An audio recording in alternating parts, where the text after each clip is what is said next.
எனக்கு எப்போதுமே ஒரு இன்டர்வியூ டபுள் ஃபோல்டிங்ஸ் எல்லாமே குழந்தைகளை அட்ராக்ட் பண்ணக்கூடிய ஒரு அடிப்படையில் 1000 மார்க்குக்கு மேலே வாங்கியிருந்தால் 5%, 1100க்கு மேலேனா 10%.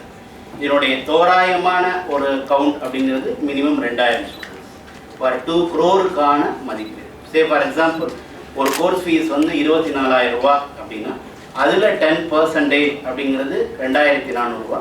சப்போஸ் அவங்க எஸ்சி எஸ்டியாகவும் இருந்து மார்க்கும் அதிகமாக இருந்தால் 20% கிடைக்கும், 4,800 அப்படிங்கிறது. இது தவிர பொருளாதார ரீதியாக பின்தங்கி இருக்கக்கூடிய சூழ்நிலை இருந்தால் 100 ஸ்டூடெண்ட்ஸுக்கான அவங்களுடைய மொத்த கோர்ஸுக்கான 50% ஸ்காலர்ஷிப் முதல் வருஷத்துக்கான என்டையர் செலவையுமே மேனேஜ்மெண்ட் ட்ரஸ்ட் மூலமாக பார்த்துக்குது.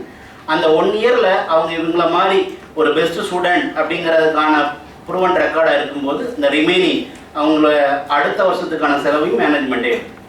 இண்டஸ்ட்ரி டெவலப் ஆகிட்டே தான் இருக்குது. இப்போ ஜிஆர்டி எடுத்துக்கிட்டிங்கனாலும் இங்கே போய் பார்த்தீங்கன்னா நம்மளுடைய ஸ்டூடெண்ட்ஸ் நிறைய பேர் ஒர்க் பண்ணுவாங்க. அதாவது எங்களால் ஜாப் ஃபேர் நடத்தினோம், 2286 பேர் கலந்துக்கிட்டாங்க. அதுக்கப்புறம் மொத்தம் 4 நாள் நடந்ததுங்க. 3ஆவது நாளுக்கு அப்புறம் 4ஆவது நாளில் எல்லா ஸ்டார் கேட்டகரி ஹோட்டலும் எங்களுக்கு ஆட்கள் வேணும்னு கேட்குறாங்க, எங்களால் கொடுக்க முடியல. ஸோ அந்த அளவு இண்டஸ்ட்ரியில் டிமாண்ட் ஓவராக இருக்குது. ஸோ கண்டிப்பாக இந்த இண்டஸ்ட்ரி தான் எவர் கிரீன் இண்டஸ்ட்ரி. எவ்வளோ வேணாலும் நல்ல கேப்பபிளான பர்சனாக மாறும் பட்சத்தில் ஜாபை ஈஸியாக அதை கன்ஃபார்ம் பண்ணிக்க முடியும்.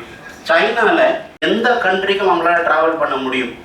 ஒரே ஒரு இண்டஸ்ட்ரி மட்டும்தாங்க அஷூரன்ஸ் சொல்ல முடியும் 100% ஜாப். நீங்கள் வேறு எந்த இண்டஸ்ட்ரியும் நீங்கள் ஒரு ஸ்கூலில் எடுத்துக்கிட்டிங்கன்னா 100% தேர்ச்சின்னு அட்வர்டைஸ்மெண்ட் வரும். எந்த காலேஜும் 100% வேலை கொடுத்துட்டோம் அப்படிங்கிற வார்த்தை எந்த காலேஜும் இது வரைக்கும் சொன்னதா சரித்தரம் இல்லை. அது இன்ஜினியரிங் எடுத்துக்கலாம், மெடிசன் எடுத்துக்கலாம், ஆர்ட்ஸ் அண்ட் சயின்ஸ் எடுத்துக்கலாம். ஒன்லி ஒன் காலேஜ் ஹோட்டல், நாங்கன்னு சொல்லலை, ஹோட்டல் மேனேஜ்மெண்ட் காலேஜ் மட்டும்தான் 100% வேலைக்கான உத்தரவாதம் கொடுக்க முடியும். கண்டிப்பா எழுத்தறிவித்தவன் இறைவன் ஆவான்னு சொல்லுவாங்க. ஸோ 1000 அன்னச்சத்திரங்கள் கட்டுறதை விடவும் மாணவர்களுக்கு கல்வி அறிவு கொடுக்கறது ரொம்ப சிறப்பான விஷயம். அந்த அடிப்படையில் இன்னைக்கு பல்வேறு ஸ்காலர்ஷிப் ஸ்கீம்ஸ் நம்ம சென்னை சமர்த்தாவுடைய தலைமை செயல் அதிகாரி திரு பூமிநாதன் அவர்கள் அறிவிச்சாரு.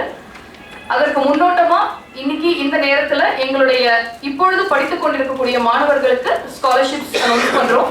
அதற்கான காசோலைகளை கொடுக்க போறோம். இதற்கான காசோலையை அரவிந்த் இப்ப பெற்றுக் கொள்றாரு. IPDOEM ப்ரொஃபஷனல் டிப்ளமா படிக்கக்கூடிய ஸ்டூடெண்ட் ஃபீஸ், எக்ஸாம் ஃபீஸ் எல்லாமே கம்ப்ளீட்டட், யூனிஃபார்ம் ஃபீஸ் முதற்கொண்டு அத்தனையுமே அவருக்கு திரும்ப கொடுக்க ஐடிக்கான அத்தனை செலவுகளும் அவங்களுக்கு கேஷாவும் கொடுக்குறாங்க.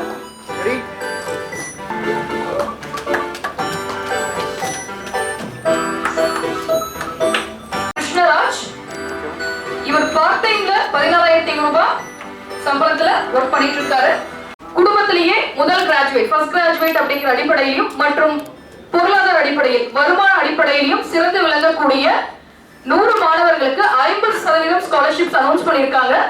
ஸோ அதை ரெப்ரசென்ட் பண்ணி இப்போ ஸ்காலர்ஷிப்ல இருக்கக்கூடிய 5 ஸ்டூடெண்ட்ஸை அதை ரெப்ரசென்ட் பண்ணி நம்ம தலைமை செயல் அதிகாரி திரு பூமிநாதன் ஐயா அவர்கள் கையில இருந்து வாங்கிக்குவாங்க. ஸ்டூடெண்ட்ஸுக்கு முழுமையா 50%க்கான ஸ்காலர்ஷிப்ஸ் அனௌன்ஸ் பண்ணியிருக்காங்க.